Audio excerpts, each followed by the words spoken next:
Thanksgiving is a time of year where you can reflect, spend time with family, and eat a large meal. Though the history behind it is more complex than what we are taught. My family and I don't celebrate Thanksgiving in a traditional way. Sometimes we have tamales and pozole, sometimes we have turkey. And then we just spend the rest of the day doing nothing. Eventually, I started to bring conversations on indigenous understanding to our time together at Thanksgiving. During this time of year, I have my siblings work on projects related to indigenous history, art, or food so we gain a better understanding of the indigenous perspective. Today, two of our guests are one of my sisters, Angelica, who is doing a project, and our other guest is Trisha Rivers, an indigenous activist in the community, giving her take on what she does with her family during Thanksgiving. First, we have my sister talking about what it's like to do the project, what she gains from it, and what she plans on doing this year. My name is Angelica Perez, and I am Alejandra's sister, as well as a poet and a teaching artist based out of Omaha, Nebraska, and a naturalist. That's my work. Can you talk a little bit about what it's like doing the project that I have everyone do around Thanksgiving time? Yeah, so I don't know. It's that you told everyone to do this. And where, you have people get curious and look into a different Native American historical figure, do a little bit of research about them so that we could talk about it more in depth together, and have like a little discussion / teaching, mutual teaching session kind of thing. I think that it is I'm fascinated. I'm interested in learning about indigenous figures. I think that doing it around Thanksgiving time is a particularly poignant way to, memorialize and remember the indigenous people that were harmed in the process of what we think of as Thanksgiving. What do you gain from doing the project and from listening to everyone else's presentations? My professional life, my work, and my art, my poetry work and stuff, as well as like my social work, has always been very oriented about serving people of color and Native people in particular. And so I think this helps me personally, like what I get out of it is it helps me kind of like marry the two of like, oh, this is like so much of my professional work and career, but this is also me sharing that with my family in a way that I, don't as maybe we don't articulate so clearly usually. So it's a chance for me to, bring that together. Do you have an idea of what you're going to do for this year?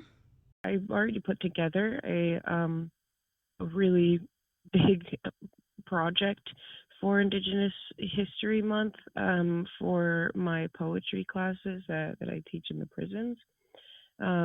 We do different themes. So, like we've done like Disability Awareness Month, and we've done Pride, and we've done Juneteenth, specifically, like, which I know is a day, but like we did the whole month around it. We did Latino Heritage Month, and then, we're doing Indigenous History Month.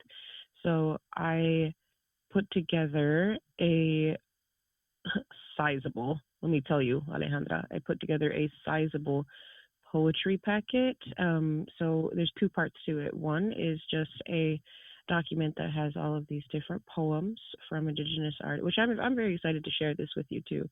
I think you'll enjoy it. I put together a packet of poems from different indigenous writers slash speakers, um, from all throughout history. So starting in like, you know 1800, and going all the way up to modernity, like 2016, 2020, whatever.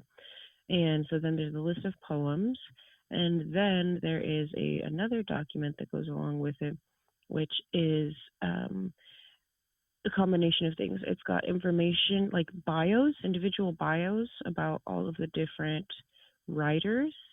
And then it's also got discussion questions and writing prompts and things like that to really deeply engage with the poetry, with the writing, and get to know better, get to know a little more intimately who it is that's writing and what place they were kind of writing from, both in time and maybe emotionally, what place they were writing from. My other siblings also participate in doing projects and said they have gained knowledge and understanding about the indigenous perspective. One sister presented as chef Sherry Pocknett, who grew up on indigenous ways to forage and cook traditional foods.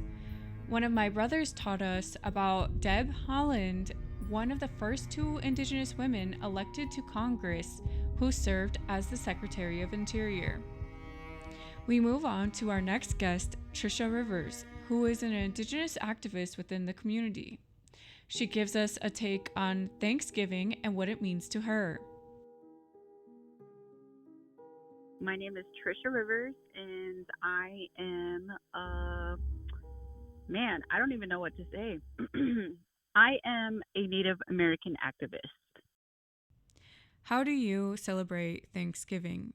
And is it different than the traditional way of celebrating it? So, how our family celebrates Thanksgiving is, we have the traditional meal, but we also have a conversation that's centered around, the myth behind Thanksgiving. What did it really look like, or what's the historical perspective of what really went on at the first Thanksgiving.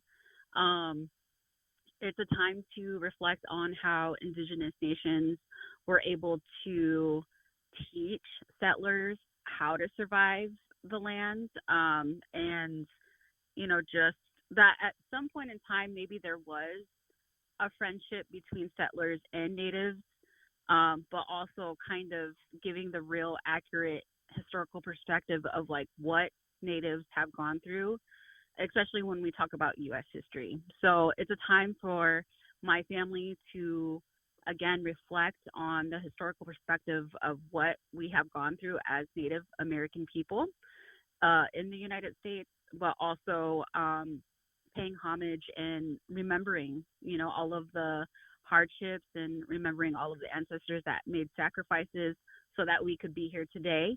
And, again, just in the spirit of Thanksgiving, celebrating friends and relatives and everybody that is in our household. Do you think your kids really understand when you have this conversation around Thanksgiving with them?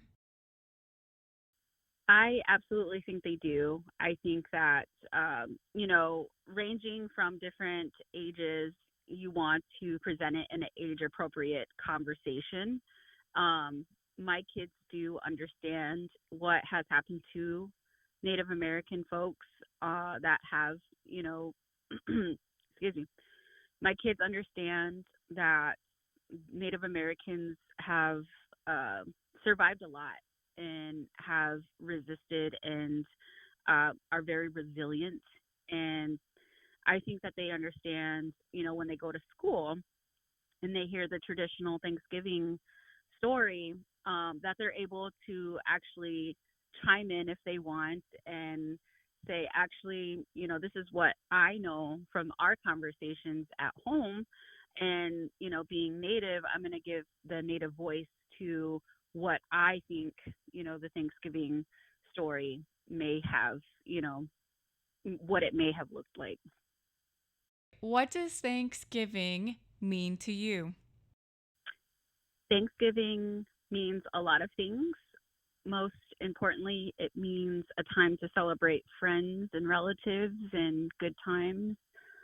But it also serves as a reminder, as coming from the Native American perspective, of harder times that we have survived and why it's so important to celebrate that time with your family and your friends and kind of pay homage to all of the ancestors who have came before us and gone through a lot of trials and tribulations, and celebrating our existence.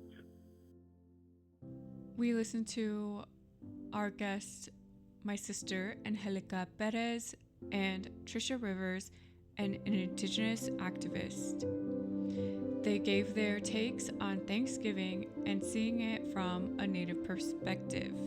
We also heard on how important it is to them to see that side of the lens. I'm Alejandra Perez for Siouxland Public Media News.